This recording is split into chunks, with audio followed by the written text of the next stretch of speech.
Good morning, Bonnie. Let's start with how NVIDIA is reacting to this FT report that China's internet regulator has told the country's biggest tech companies to stop buying all of NVIDIA's AI chips. This report does detail that does include the chip called the RTX Pro 6000, which is one of NVIDIA's Blackwell chips tailored for the Chinese market that was just released a few months ago. So NVIDIA in the red off the back of this report. This is what analysts are saying is some of the strongest guidance yet from Chinese regulators against NVIDIA's products. Let's stay in China and move over to something a bit more positive, and that's the shares of Baidu flying this morning, up nearly 9%. The stock has rallied some 40% since the beginning of the month. This is all around optimism around its growth potential of its own in-house chip venture. It also received a big upgrade from the street as well. So more optimism when it comes to China's AI ingrown technology. Let's end in the energy space. New Forest Energy surging in the pre-market, up 55%. They have signed a 7-year deal worth $4 billion with Puerto Rico. This company has been financially strained recently, a large debt crunch, and has been worsened by delays in some of its Latin American LNG export facilities. But this deal with Puerto Rico is giving some investors some enthusiasm about the stock. Bonnie? Valerie, thank you so much. And again, as Valerie said, we'll see the importance of this NVIDIA move with China telling its big tech firms to cancel the tailor-made chips that had just been started to get produced about 2 months ago, plus cancel all existing orders. Well, in just moments, we're going to catch up with George Saravelos of Deutsche Bank on the dollar. And later this hour, we'll count down to the Fed with Andrew Hollenhorst of Citi. But first, President Trump's 2-day state visit to the UK kicking off. They want to see if they can refine the trade deal a little bit. We made a deal, and it's a great deal. And I'm into helping them. Our country is doing very well. We've never done this well. We're having billions of dollars coming because of the tariffs. And they'd like to see if they could get a little bit better deal. So we'll talk to them. I'm joined now by Bloomberg's chief UK correspondent, Lizzie Burden, who's on location in Windsor. So, Lizzie, there's a lot of emphasis from both sides on signing business deals during this visit. What does the UK have to show for all of this so far?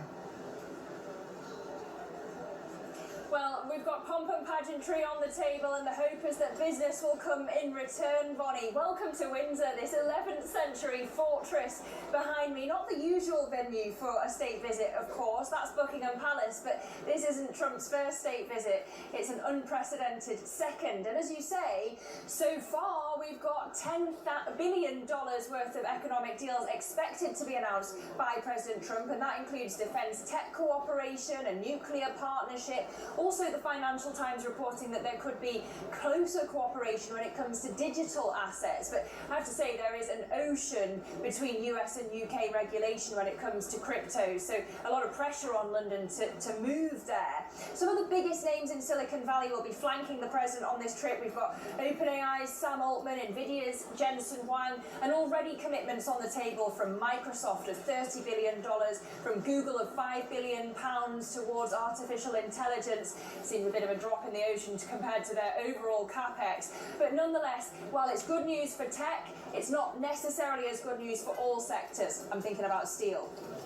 Yeah, absolutely. Bloomberg reporting that the steel tariff talks with the US and the UK, they've been shelved for the moment. What's the latest on that? Yeah, so it looks like Keir Starmer is going to accept for now this 25% tariff on UK exports of steel to the US. Of course, that's lower than the 50% that other countries are facing, so perhaps somewhat of a competitive advantage there. And it gives businesses less uncertainty. But it's still a blow to companies that were hoping for better, and Starmer, of course, touted zero tariffs. So the opposition saying, why did you do that when it wasn't guaranteed? We're also having our expectations managed when it comes to tariffs on Scotch whisky going from the UK to the US. And so it looks like we need to wait and see what that wiggle room Donald Trump is referring to actually is. He knows that he's got the leverage over Keir Starmer here. This could not come at a worse time politically for the UK Prime Minister. His party languishing in the polls. Behind Trump's friend, Nigel Farage, and the Reform UK party, he's lost 3 of his government in just the past 2 weeks, including the UK ambassador to Washington, Peter Mandel. Carlson over his ties to Epstein, so there could be some very awkward conversations coming up over the next couple of days. For sure, Lizzie, thank you so much. That is our chief UK correspondent, Lizzie Burden.